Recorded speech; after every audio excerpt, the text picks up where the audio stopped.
This is content 3.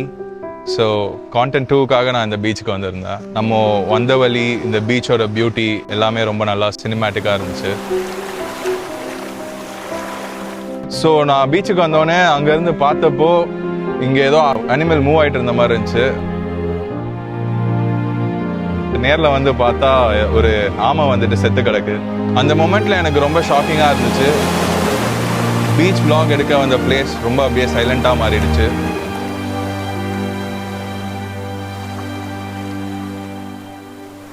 அப்போ என் friend சொன்னா, அங்க பார்த்தா அங்க ஒரு ஆமை வந்துட்டு செத்து கிடந்துச்சு. அங்க தெரியுது பாருங்க, பாறைக்கு நடுவில். அங்க இருந்து பார்த்தப்போ இன்னொரு ஆமை இருந்துச்சு சொன்னல, பாருங்க இதுதான் அது. எவ்வளோ பெரிய சைஸ் இருக்கு பாருங்க. லேட்டரா நான் ரிசர்ச் பண்ணி பார்த்தப்போ அதோட cell shape, body structure and then coastal location இதெல்லாம் வச்சு பார்க்குறப்போ அது ஒரு adult olive ridley sea turtle.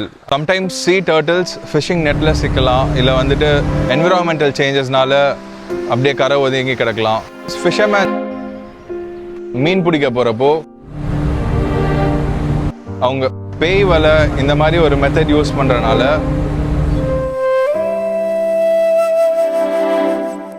அதில் மீன் மட்டும் மாட்டாமல் இந்த மாதிரி sea turtle இந்த மாதிரி நிறையா மெரைன் அனிமல்ஸ் மாட்டி அதில் அடிபடுற சான்ஸ் நிறையாவே இருக்குது.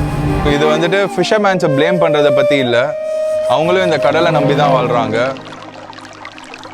ஆனால் அதே கடலில் வாழ்கிற எல்லா உயிரினங்களையும் ப்ரொடெக்ட் பண்ண வேண்டியது நம்மளோட கடமை.